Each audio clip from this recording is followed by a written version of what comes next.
नमस्कार, घटना चक्र बुक वीडियो के इस शैक्षणिक मंच पर आपका स्वागत है।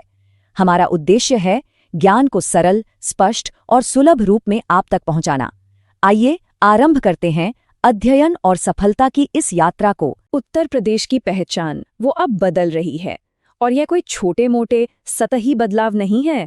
आज हम कुछ ऐसी रणनीतिक परियोजनाओं की बात करेंगे जो चुपचाप पर्दे के पीछे इस राज्य के भविष्य की एक बिल्कुल नई कहानी लिख रही हैं। तो सवाल यही है कि उत्तर प्रदेश में आखिर बदल क्या रहा है। देखिए, ये सिर्फ कुछ नई सड़कें या फैक्ट्रियों की बात नहीं है। नहीं, इसके पीछे ना एक बहुत बड़ा एक सोचा समझा विजन काम कर रहा है। तो चलिए आज उसी ब्लूप्रिंट को थोड़ा समझने की कोशिश करते हैं। देखते हैं कि वो कौन सी चुनिंदा परियोजनाएं हैं जो आने वाले कल के उत्तर प्रदेश की एक मजबूत नींव तैयार कर रही हैं। इन्हीं से मिलकर भविष्य की पूरी तस्वीर बन रही है। शुरुआत करते हैं उद्योग और ऊर्जा से। देखिए, ये दो ऐसे पिलर हैं, ऐसे स्तंभ हैं जो किसी भी राज्य को सही मायनों में आत्मनिर्भर बनाते हैं, फिर चाहे बात देश की रक्षा की हो या फिर घर का चूल्हा जलाने वाली एनर्जी की। यहाँ ना दो बिल्कुल अलग तस्वीरें एक साथ सामने आती हैं। एक तरफ झांसी का बिजामे गांव है, जहां देश की आंखें और कान मजबूत करने वाली एक हाईटेक रडार फैक्ट्री बन रही है, और दूसरी तरफ बलिया का सागरपाली गांव, जहां जमीन के नीचे से ऊर्जा का एक नया खजाना हाथ लगा है। अब दिलचस्प बात यह है कि इस डिफेंस प्रोजेक्ट को लीड कौन कर रहा है।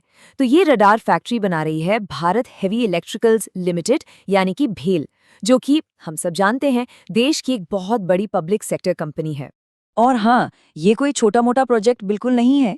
इसमें पूरे 400 करोड़ रुपए का इन्वेस्टमेंट हो रहा है। सोचिए, ये आंकड़ा अपने आप में बताता है कि ये पहल कितनी बड़ी और कितनी स्ट्रैटेजिक है। अच्छा, अब रडार फैक्ट्री से चलते हैं बलिया की तरफ।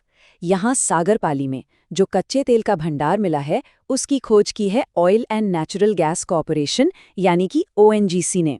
और ये एक ऐसी खोज है जो राज्य के पूरे एनर्जी मैप को बदल कर रख सकती है। जरा सोचिए, ये तकनीकी रूप से कितनी बड़ी कामयाबी है। कच्चे तेल का ये जो रिजर्व है, वो जमीन से 3000 मीटर नीचे मिला है। 3 किलोमीटर नीचे। ये ONGC के एक्सपर्ट्स की सालों की मेहनत का नतीजा है। तो उद्योग और ऊर्जा की बात तो हो गई। अब आते हैं अगले पिलर पर, भविष्य का इंफ्रास्ट्रक्चर, यानी वो बुनियादी ढांचा जो आने वाले कल के लिए मजबूत और मॉडर्न कनेक्टिविटी बनाएगा। यहाँ हम बात कर रहे हैं नदियों के रास्ते होने वाले ट्रांसपोर्ट और व्यापार की। वाराणसी में देश के इनलैंड वाटरवे नेटवर्क को लेकर एक बहुत बड़ा अपग्रेड हुआ है। ये एक ऐसा कदम है जो ट्रांसपोर्ट को न सिर्फ सस्ता बल्कि पर्यावरण के लिए भी कहीं ज्यादा बेहतर बना सकता है। तो हुआ ये है कि भारतीय अंतर्देशीय जलमार्ग प्राधिकरण मतलब IWI, उसने वाराणसी के अपने सब ऑफिस को अपग्रेड करके एक फुल फ्लेज्ड रीजनल ऑफिस बना दिया है।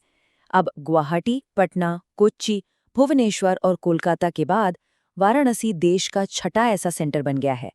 ये दिखाता है कि वाराणसी की अहमियत कितनी बढ़ रही है। अच्छा, वाटरवेज से अब सड़कों पर आते हैं।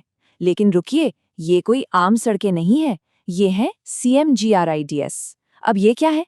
इसका मतलब सिर्फ डामर बिछाना नहीं है। इसका मकसद है ऐसी शहरी सड़कें बनाना जो हरियाली और हर तरह की मॉडर्न सुविधाओं से लैस हों। और इस नई सोच का पहला एग्जाम्पल देखने को मिलेगा मेरठ में। जी हाँ, राज्य की पहली इंटीग्रेटेड ग्रीन अर्बन रोड यहीं बन रही है। उम्मीद है कि ये 2026 तक तैयार हो जाएगी और हो सकता है ये भविष्य के शहरों के लिए एक नया मॉडल भी बन जाए। चलिए, अब आते हैं हमारे आखिरी और सबसे विविध सेक्शन पर, विकास, पर्यावरण और स्किल्स। ये तीनों मिलकर दिखाते हैं कि डेवलपमेंट को लेकर सोच कितनी बड़ी है, जिसमें सिर्फ ईंट पत्थर नहीं बल्कि लोगों, जगहों और हमारे प्लैनेट सब में इन्वेस्ट किया जा रहा है। जरा 2024-25 की सर्दियों की इस टाइमलाइन पर एक नज़र दौड़ाइए। रफ्तार देखकर शायद थोड़ा सर चकरा जाए।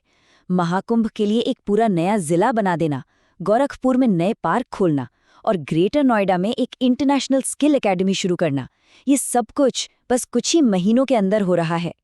ये जो महाकुंभ के लिए जिला बनाने वाली बात है, ये अपने आप में एक कमाल का एडमिनिस्ट्रेटिव इनोवेशन है। सोचिए, प्रयागराज में महाकुंभ के दौरान करोड़ों लोग आते हैं।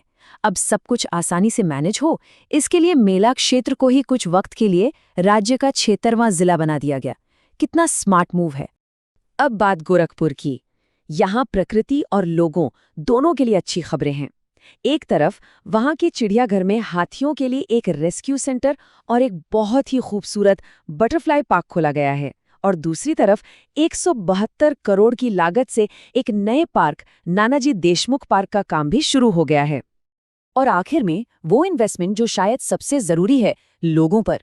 ग्रेटर नोएडा में एक नई NSDC इंटरनेशनल एकेडमी खुली है और इसका मकसद एक ही है, उत्तर प्रदेश के नौजवानों को वर्ल्ड क्लास स्किल्स और ट्रेनिंग देना, ताकि वो दुनिया में कहीं भी जाकर अपना लोहा मनवा सकें। तो डिफेंस, एनर्जी, इंफ्रास्ट्रक्चर से लेकर एनवायरनमेंट और स्किल डेवलपमेंट तक, जब हम इन सारी परियोजनाओं को एक साथ जोड़कर देखते हैं तो एक बड़ा सवाल सामने आता है। ये जो मल्टी डायमेंशनल डेवलपमेंट हो रहा है, ये उत्तर प्रदेश को आखिर कहाँ ले जाएगा? इसका जवाब तो खैर आने वाला वक्त ही देगा।